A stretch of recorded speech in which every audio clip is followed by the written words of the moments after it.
It is late March of 2018, and the city of Boca Raton, Florida is settling into the quiet lull that typically follows the tourist season. The beaches are still pristine, though not quite as crowded as they were a few weeks prior, and the well-manicured lawns of the city's gated communities shimmer under the soft glow of streetlights. On an evening that should have passed without note, something is about to occur that will rattle this prosperous community to its core. The humidity hangs in the air like a subtle warning, the distant hum of late-night traffic providing a soundtrack for the unthinkable. At this moment, no one suspects that a devastating crime is unfolding behind closed doors, setting in motion a complex investigation that will eventually command headlines and upend the sense of security so cherished by residents of this affluent corner of South Florida.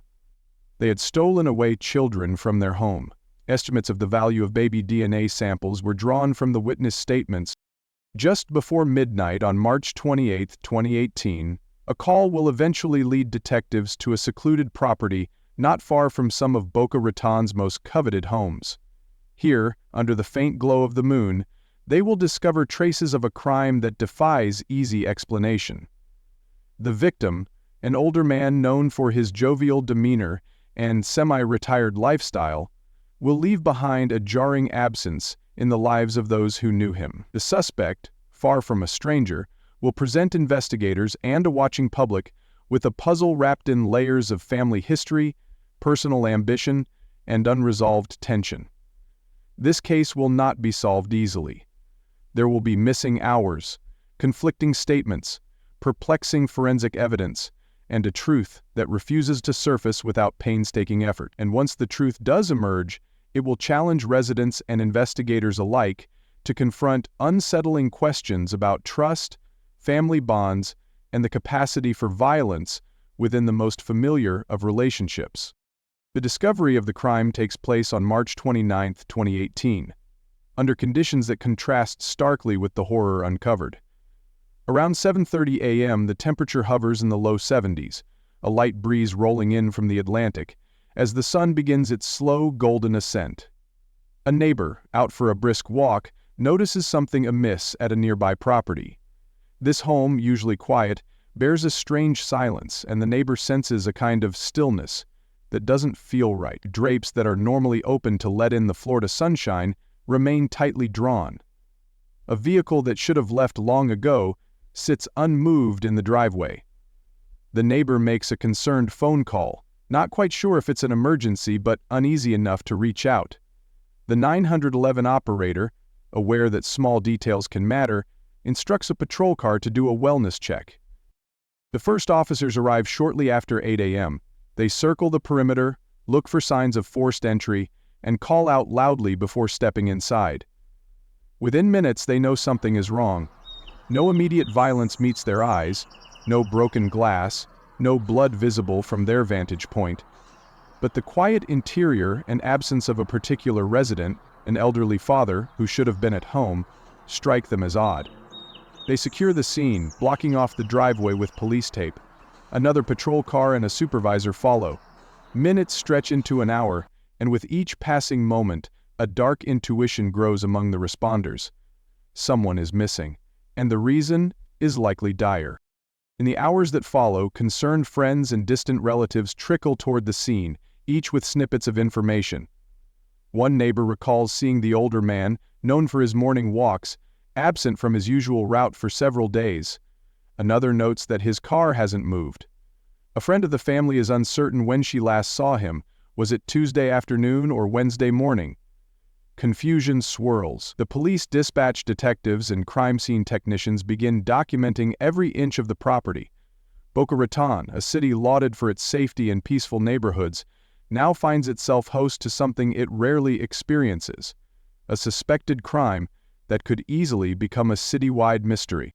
Boca Raton, home to approximately 1,000,000 residents, is known for its upscale shopping centers, reputable schools, and a relatively low crime rate when compared to other parts of South Florida.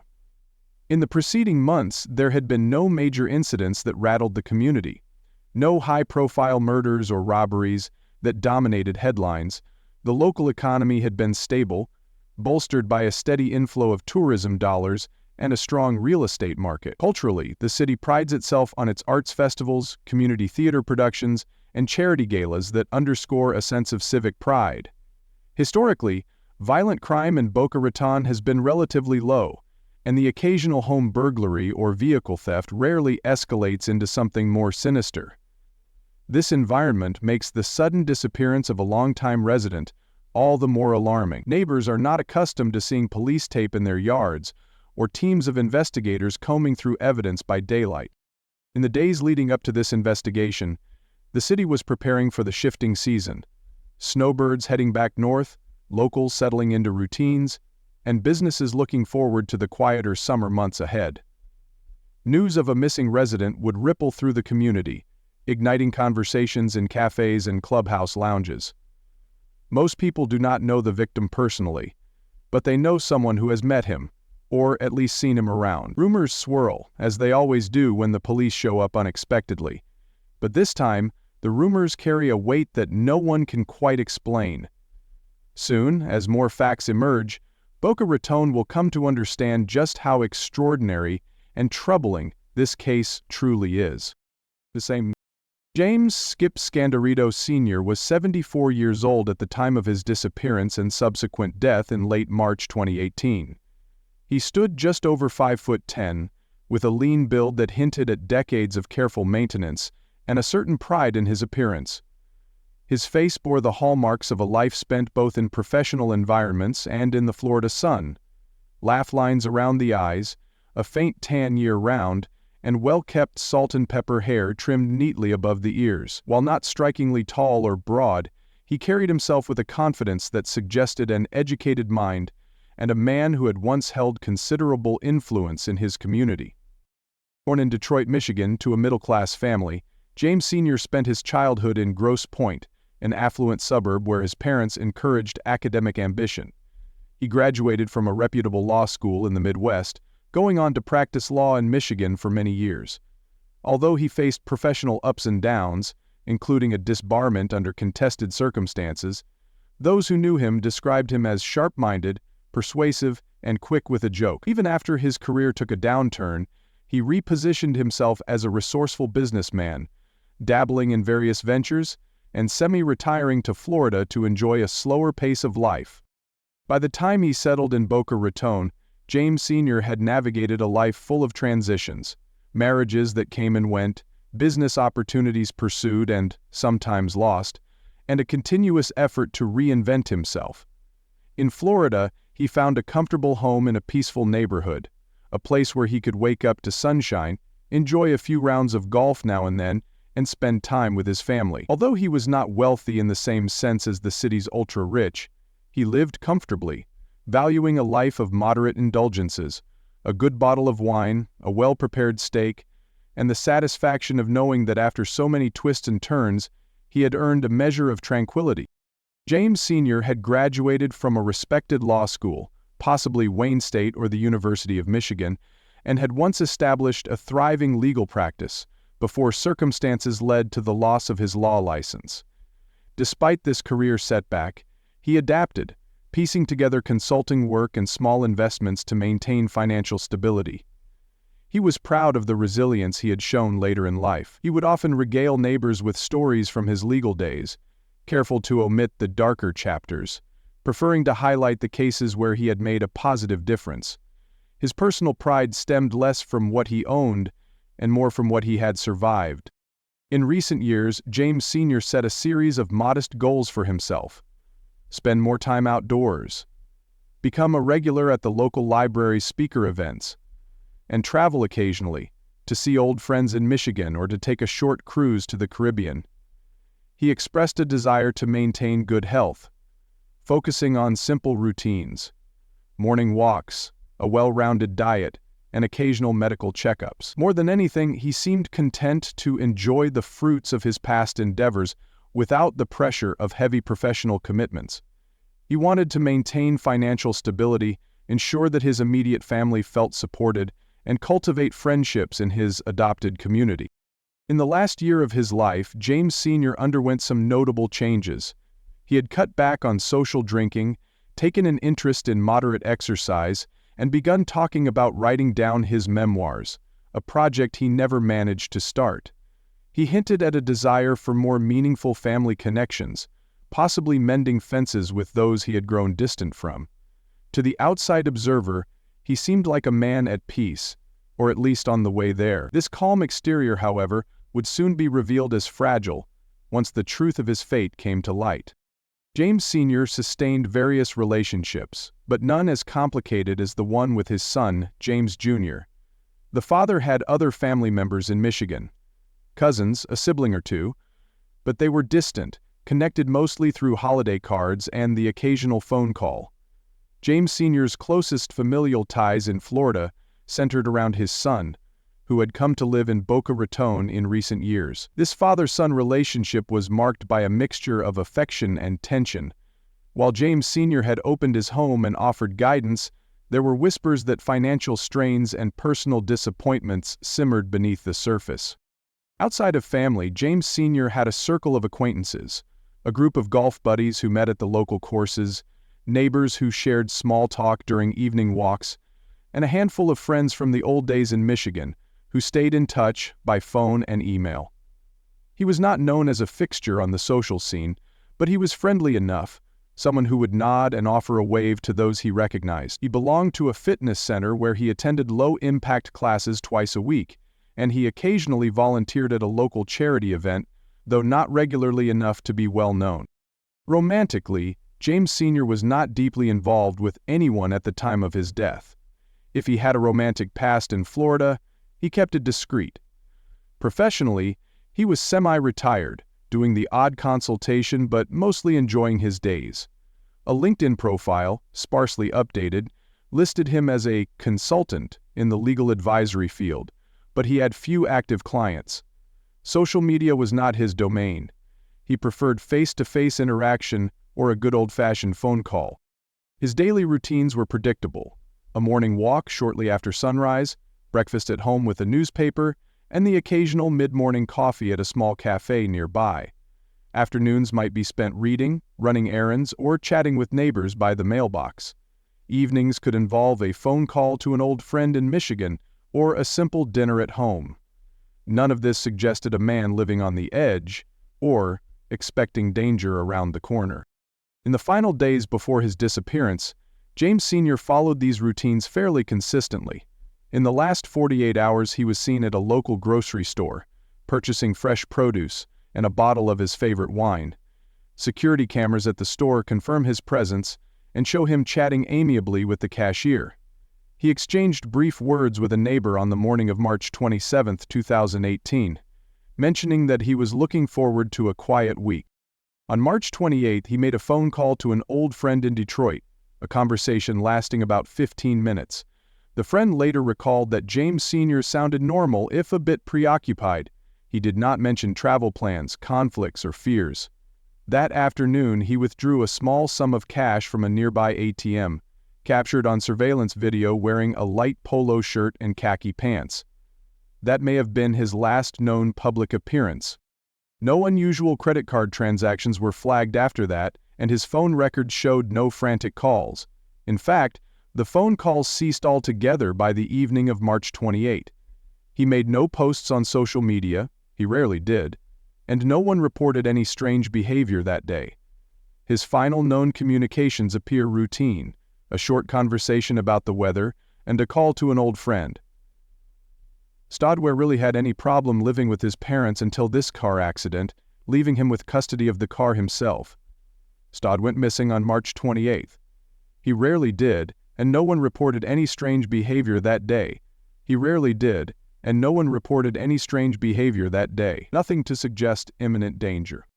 Witnesses later placed him in the vicinity of his home late that afternoon. A neighbor glanced him returning home around 5 p.m., possibly after running errands. After that, the timeline goes dark. He did not show up for his usual morning walk on March 29th. No outgoing calls. No visitors recorded on the security cameras at his complex. At least none that were clearly identified. If he had plans for the following days, they were cut short by something no one saw coming. In the weeks leading up to his death, James Sr.'s state of mind appeared stable and optimistic. He had no major health complaints, aside from the usual aches and pains of an older man. He had begun planning a small trip, just a weekend getaway. Professionally, though mostly retired, he felt no pressing pressures. Financially, he was comfortable enough, though not opulent. He had put aside enough savings to maintain his lifestyle, and while he occasionally discussed opportunities with his son, he never hinted at desperation. No one reported any drastic mood swings or signs of depression. If there were personal challenges, they were subtle, perhaps some lingering regret about his past career troubles or disappointment in how certain family relationships had unfolded. Still, he expressed hope in mending fences and maintaining peace in his home. A few neighbors noted that he seemed quieter than usual in the days before he vanished, but nothing that raised alarm. He had expressed a vague concern about wanting to ensure he remained on good terms with family, hoping to start fresh conversations about the future. There is no evidence he feared for his safety. He did not mention threats or enemies. He was not known to have spoken of feeling endangered. His biggest concerns seemed mundane: the rising cost of a certain medication, a minor home repair, scheduling a dentist appointment. By all accounts, James Sr. was looking forward to enjoying a mild Florida spring, planning a round of golf, and maybe jotting down a few notes for that memoir he might one day write. He left no dramatic farewell letters, no suspicious last words, nothing to suggest he knew what was coming. James Jr., in sharp contrast to his father, presented a younger profile, early middle age, taller by a couple of inches, and somewhat stockier. He had a head of dark brown hair, styled in a casual manner that could look polished when he wanted it to, and he dressed in a way that suggested he was still figuring out his place in the world. James one day, Slacks the next, depending on who he planned to see. He carried himself with a mix of confidence and uncertainty, like someone who had been told he had potential, but hadn't quite harnessed it. Born while his father was still building a reputable legal career, James Jr. spent his early years in relative comfort. The family's move to Florida in later years was partly motivated by the father's shifting professional fortunes. James Jr. grew up aware of both advantages and limitations in his upbringing. Education-wise, he had attended decent schools, though his academic record remained unremarkable. After high school, he enrolled in a community college, drifting between majors, never quite settling on a clear path. There were rumors he attempted a few entrepreneurial ventures, none of which truly took off. Financially, James Jr. was not stable. He often relied on his father for support, moving in and out of his father's home depending on his current situation. Associates described him as charming enough when he wanted something, but also prone to mood swings and frustration when life didn't hand him easy wins. He had held down a series of short-term jobs, customer service roles, sales positions, minor administrative tasks, but nothing that could be called a career. By the time of the crime, he was living with his father again, their relationship defined by a dynamic of dependence and underlying resentment. Psychologically, James Jr. presented a more complex picture. While no formal diagnoses were on record, some family friends noted that he seemed on edge at times, easily angered by small inconveniences. He had once sought therapy, or at least mentioned the idea, but never followed through. Previous minor incidents, arguments with landlords, disputes with coworkers, hinted at a capacity for conflict. Nothing major stood out as a clear warning sign, but police would later learn that behind closed doors, the tension between father and son could reach boiling points. The family dynamic was central to understanding James Jr.'s mindset. Living under the same roof as his father, he struggled with feeling overshadowed by an older man who, despite setbacks, commanded a certain respect. Perhaps he resented the reminders of his own stalled progress. In recent months, James Jr. had been hinting at wanting more financial independence. He had talked about needing investments from his father or a loan to kickstart some new opportunity. Friends overheard him complaining that his father did not trust him enough, or that his father's lecture about making something of himself weighed heavily on him. In the community, James Jr. had no notorious reputation. Neighbors knew him as the older man's son, quiet and reserved most days, occasionally friendly when approached. He rarely joined community events or volunteered, preferring to keep to himself. Professional relationships were fleeting. Former bosses described him as capable but not motivated, often leaving positions with vague excuses. Socially, he had a few acquaintances, mostly old friends from earlier chapters of his life, but none who were particularly close at the time. His romantic life, if any, was kept private. In recent weeks, James Jr. had changed certain habits. He spent more time alone, fewer outings with friends, and seemed more guarded about his plans. He was observed visiting ATM machines more frequently, though the amounts withdrawn were small. His father mentioned something about the son needing money, but no one knew the details. Witnesses at a local gas station recalled James Jr. acting impatient when a credit card was declined. Small signs that finances were tighter than ever. Over time, the investigation would suggest that James Jr. had thought about ways to solve his financial problems, perhaps too desperately. There was no formal record of him acquiring a weapon, but search histories hinted at curiosities that would later be relevant. Conversations he had overheard at a coffee shop touched on the difficulty of starting anew without capital. Detectives would piece together an image of a man who felt stuck, seeing his father as both a benefactor and a roadblock, unsure how to break free of the old man's shadow. While no formal mental health evaluations were documented prior to the crime, it later emerged that James Jr. exhibited traits of narcissism and entitlement, according to psychological profiles drawn up during the trial. Experts suggested he might have harbored resentment that built quietly over years. If he reached a psychological breaking point, it might have been triggered by financial disagreements or harsh words exchanged behind closed doors. Interviews with acquaintances hinted at a pattern. James Jr. blamed others for his failures, saw himself as misunderstood, and believed if only circumstances changed, like gaining control of his father's assets, he could finally succeed. In the broader community context, James Jr. flew under the radar. No significant run-ins with the law, no glaring mental health episodes made public. Those who knew him shrugged and described him as just another guy trying to figure things out. But subtle observations revealed something more. A lingering dissatisfaction. A feeling of being cornered by life's limitations. The small arguments with his father that neighbors occasionally overheard through open windows were the only public hints of what simmered inside that household. In hindsight, the early signs that James Jr. might escalate to a serious crime were faint but present. He had once joked with a friend about how easy it would be to just disappear and start over if he had money. On another occasion, he complained about his father's stubbornness in financial matters. But no one expected violence. If he planned something, he did so quietly, waiting for a catalyst. An argument over money, a final request for help, a careful disposal of evidence that would be uncovered later, hinted that he at least considered what might happen if his father disappeared. Before the events of late March 2018, James Jr. had not been linked to any serious crimes.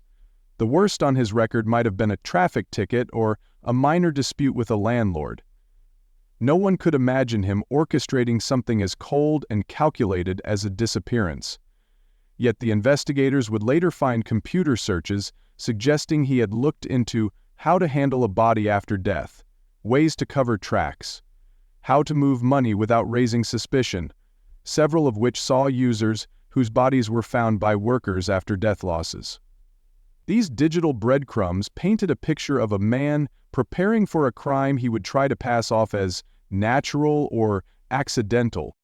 Planning evidence was subtle: small purchases made in cash, a sudden interest in privacy tools, and a reluctance to let anyone see the inside of his father's home during that last week. He avoided neighbors, kept the lights low at odd hours, and did not respond to messages from old friends.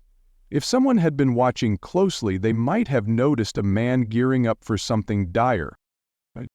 The months leading up to the crime were marked by a quiet tension between father and son. While neither man broadcasted their issues to the world, subtle signs emerged. They argued about finances behind closed doors. A contractor doing minor repairs at the home once overheard raised voices, the younger man's tone accusatory, the older man's voice steady but firm. These quarrels never spilled out onto the lawn or prompted a call to the police. Still, it created an undercurrent of unease.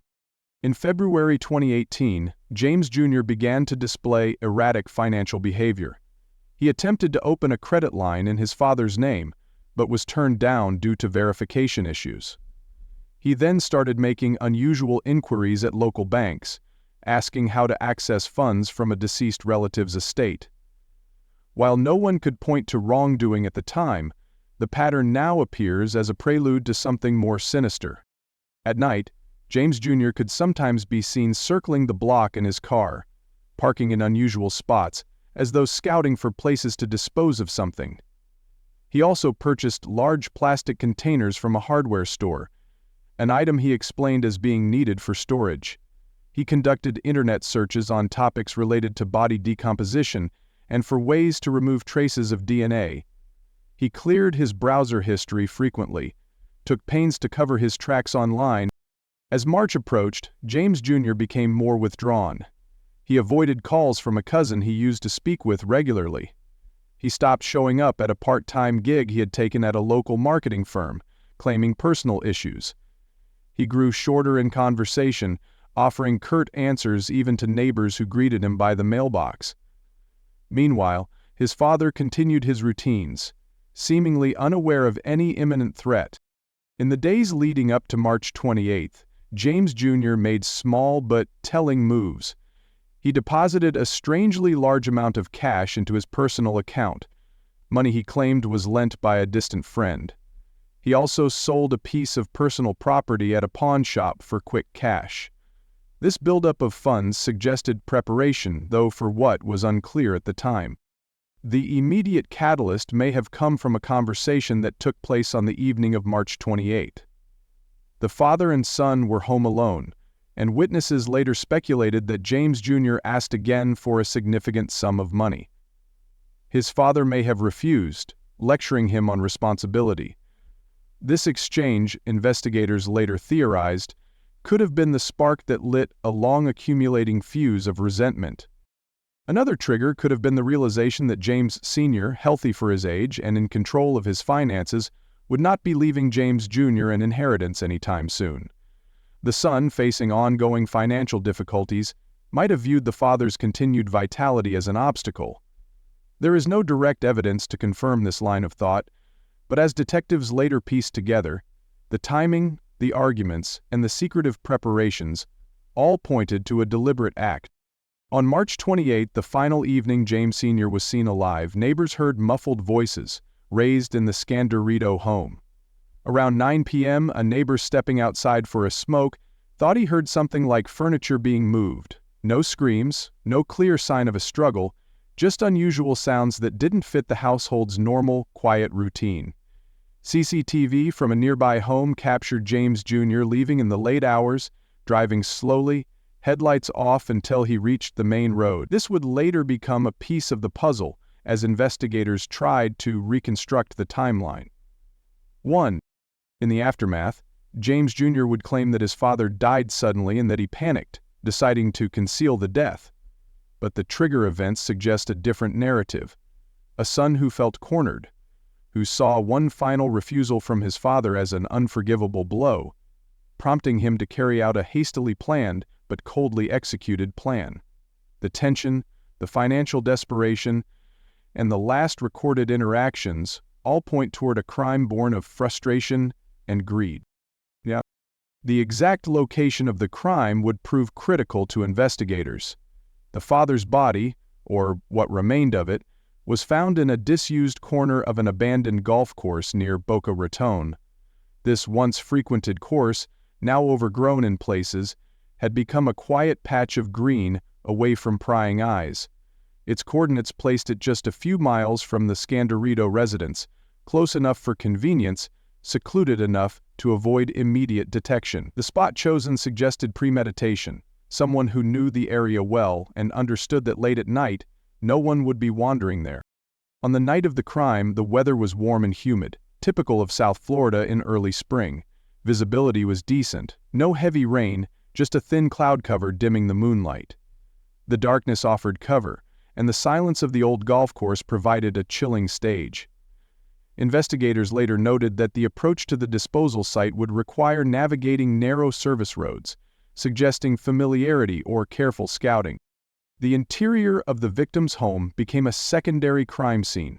Forensic experts found subtle signs of struggle, a small smear of something that looked like blood on a doorframe, cleaned, but not perfectly. Items that should have been in place, like a heavy lamp, were slightly askew. The flooring had suspicious clean spots as though someone wiped them down. While there was no dramatic display of violence apparent, the nuanced signs told a story of something that had happened behind closed doors, perhaps in a bedroom or a den where the victim might have been caught off guard. Access to the crime scene would have been easy for James Jr. He lived there, after all, and his father trusted him. As for the golf course, it would not have been difficult to gain entry after hours. The gates were not always locked, and parts of the perimeter had gaps. If James Jr. had planned this crime, he had chosen a location he knew few would explore. Had anyone passed by in the early morning hours, they might have seen a lone figure dragging something heavy or transporting suspicious packages. But no witnesses came forward with such accounts. In piecing together the timeline, investigators determined the father likely died late on March 28. The disposal of his remains may have occurred in the pre-dawn hours of March 29. The perpetrator's vehicle showed increased mileage in the subsequent days, and partial surveillance footage captured him leaving home multiple times late at night, returning near dawn. These odd movements, once scrutinized, helped form a timeline. The method used in this crime defied the imagination of a community accustomed to petty thefts and minor disputes. While details were kept from the public during the investigation, it would later emerge that the victim's remains had been dismembered. The perpetrator, presumably James Jr., took measures to obscure the cause of death. The weapon used was never conclusively identified. No gunshots were reported. No loud screams. Likely the father was subdued silently. A suffocation or a fatal blow delivered swiftly. The evidence of a careful cleanup at the home and the remote placement of remains suggested a cold and calculating approach. Forensic evidence suggested an attempt to wash away traces. Bleach was detected on certain surfaces. Items like gloves and plastic sheeting, later found in dumpsters or discarded in remote locations, tied back to purchases made by James Jr. While no single piece of evidence was conclusive on its own, the cumulative weight pointed strongly in one direction. As the immediate aftermath unfolded, the disappearance of the father began to attract police attention. After friends and neighbors reported him missing, officers initially treated it as a missing persons case. However, as days passed, suspicion grew. The son's behavior, his evasive answers, and the odd activity at the property demanded a more thorough investigation. When human remains were discovered on the abandoned golf course a few days later, April 4, 2018, police scrambled to connect the dots. Dental records would confirm the worst. The remains belonged to James Sr. The first to react were the victim's friends and neighbors. Shock and confusion ruled the day. They had known James Sr. as a kindly man, not someone involved in dangerous activities that might justify such brutality. They demanded answers, pushing the police to find whoever was responsible. The initial emergency calls, the frantic attempts to locate James Sr., and the slow, horrifying realization that he was not just missing, but murdered, created a ripple of fear through the neighborhood. Paramedics and first responders called to the scene when remains were found were stunned by the unnatural stillness and the staged nature of the dumping site. Detectives worked quickly to secure the area, erecting a perimeter and blocking off curious passers-by. By now, the media had caught wind of an unusual investigation unfolding in a quiet Boca Raton neighborhood. News vans stationed themselves at a distance, awaiting official statements. Community watched with a mix of disbelief and fear as police tape and forensics teams became fixtures in their usually tranquil streets. In the immediate aftermath of the crime, James Jr. struggled to maintain an appearance of normalcy. He attempted to go about his daily routines, visiting grocery stores, dropping by coffee shops, but he was more nervous than before. He made several unconvincing attempts at an alibi. He told one acquaintance that his father had gone on a sudden trip, an odd story given the father's predictable habits. Simultaneously, he took steps to dispose of evidence. He threw out clothing believed to be stained with incriminating material, spreading the disposal across multiple dumpsters around the city. He wiped his father's home surfaces repeatedly, though crime scene investigators would later detect the chemical residues of cleaning agents. He avoided posting on social media and refrained from using his father's credit cards, lest he raise suspicion. The evidence trail was wide. Forensic teams recovered hair strands, partial fingerprints, and faint traces of blood in the home. Digital footprints included search histories for body disposal and financial transfers. Witnesses remembered seeing James Jr. driving at odd hours or acting evasive when asked about his father's whereabouts. Bank records showed attempts by James Jr. to access his father's funds. But, while none of these pieces alone sealed his fate, together they began to paint a damning portrait. Surveillance footage from ATMs, gas stations, and traffic cameras placed James Jr. in suspicious locations. A key piece of evidence emerged when detectives obtained a warrant for his phone records, which revealed pings in the area of the abandoned golf course at critical hours. Another crucial find was a set of text messages James Jr. had deleted but not erased permanently, hinting at disputes with his father over money. DNA evidence, though partial, linked tools and materials found in James Jr.'s possession back to the victim. While investigators faced challenges, the dismemberment made cause of death difficult to establish. Each new piece of information tightened the net around the suspect. In the community, as whispers turned into open conversation, people began to suspect that the son had something to do with the father's disappearance. It was an unsettling realization for those who had once welcomed James Jr. as a harmless neighbor. And the first 48 hours of the investigation saw police working feverishly. Initially, they treated the case as a missing persons scenario. Officers knocked on doors, collected witness statements, and reviewed CCTV footage from nearby businesses. Once the remains were found, detectives elevated the urgency. Crime scene preservation became paramount, and forensic teams descended upon the abandoned golf course. They collected soil samples, took casts of footprints, and photographed every angle. They also secured James Sr.'s home, turning it into a sealed crime scene under round-the-clock guard. Family liaison officers reached out to any known relatives. Initial theories ranged widely. Could the victim have enemies from his past legal practice? Was there a robbery gone wrong? But as the evidence started pointing inward, suspicion fell on the man closest to the victim, his own son. Media management became delicate. Reporters pressed for details, but detectives withheld specifics, not wanting to compromise their case. They offered only vague statements. "We are pursuing several leads. This is an active investigation. We ask the public for patience." In the early investigation, a dedicated team of detectives was assigned to the case.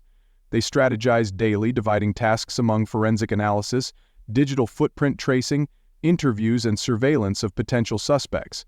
They canvassed the neighborhood repeatedly, re-interviewing neighbors who might have remembered something new. Technicians processed evidence non-stop. The media approach was cautious, providing minimal information. Meanwhile, the community grew uneasy, some worried about a killer in their midst. Within days, lab results returned DNA matches and financial records confirmed attempts at illegal transfers. Expert consultations helped interpret patterns in the evidence. A timeline of the victim's last days began to emerge. Seen shopping, a phone call with a friend, then silence. Inserted into that timeline was James Jr.'s suspicious late-night movements, his questionable financial activities. The net tightened further. Forensic analysis became the backbone of the case. DNA from the victim was found on objects that James Jr. had recently purchased. Cleaning supplies, tarps. Blood pattern analysis suggested an attempt to clean up a violent act inside the home. Though the weapon was never found, the nature of the injuries to the remains hinted at a methodical dismemberment carried out post-mortem. Digital forensics recovered deleted internet searches from James Jr.'s computer. How to dispose of a body, creating a fake alibi, accessing a deceased relative's funds. Toxicology reports on the victim's remains were inconclusive due to decomposition, leaving the exact cause of death uncertain.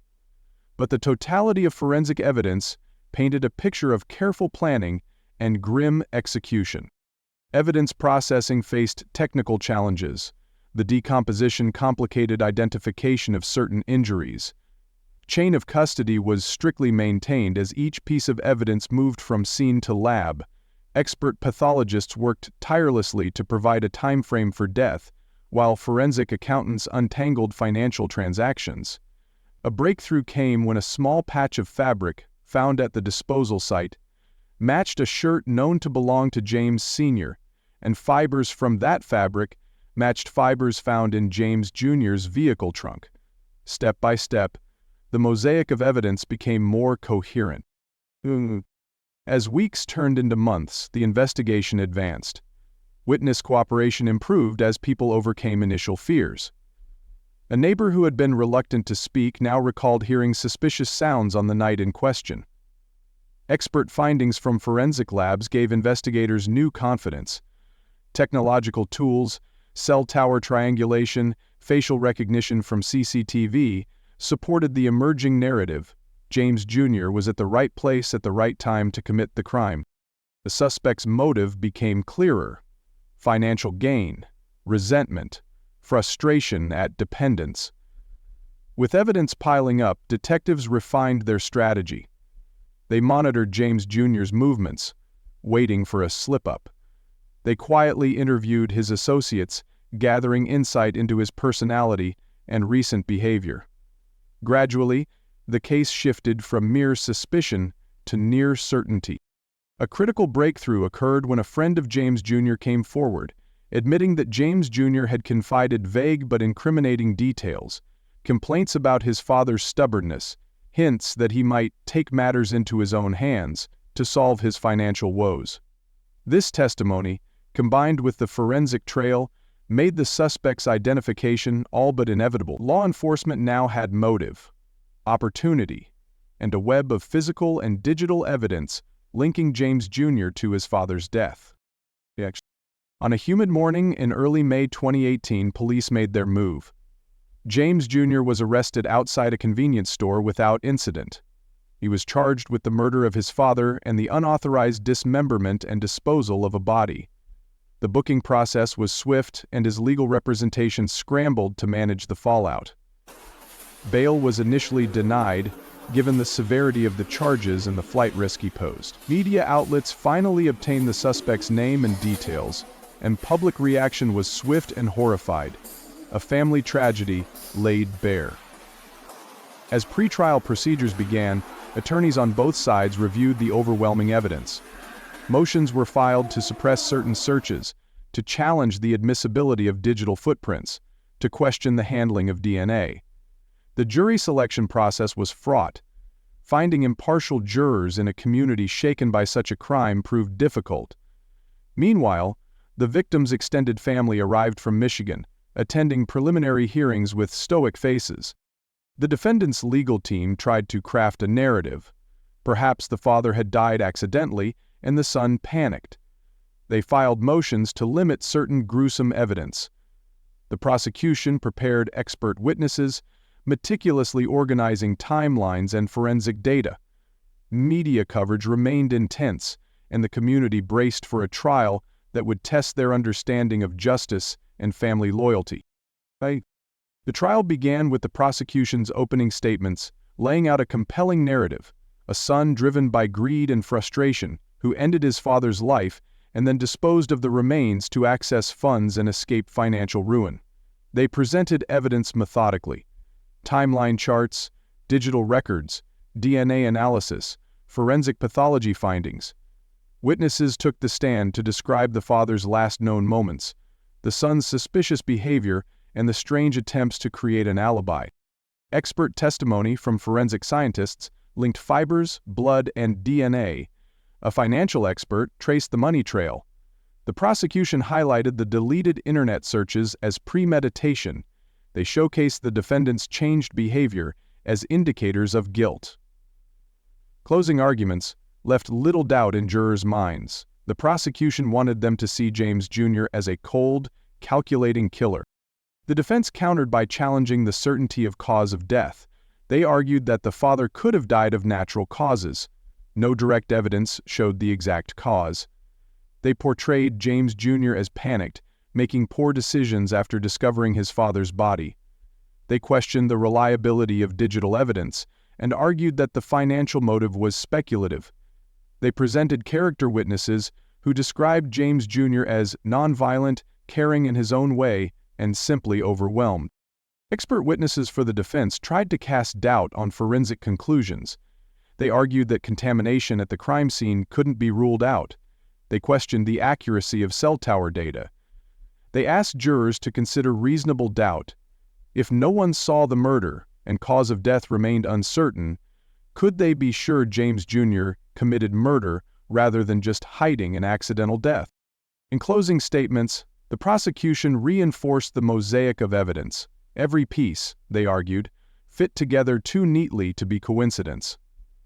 The defense reminded jurors that the burden of proof lay with the state. With the jury sent to deliberate, the community waited anxiously. Days passed, and the atmosphere grew tense. When the verdict came, it shocked some. James Jr. was found not guilty of first-degree murder, but guilty of dismembering and abusing a corpse.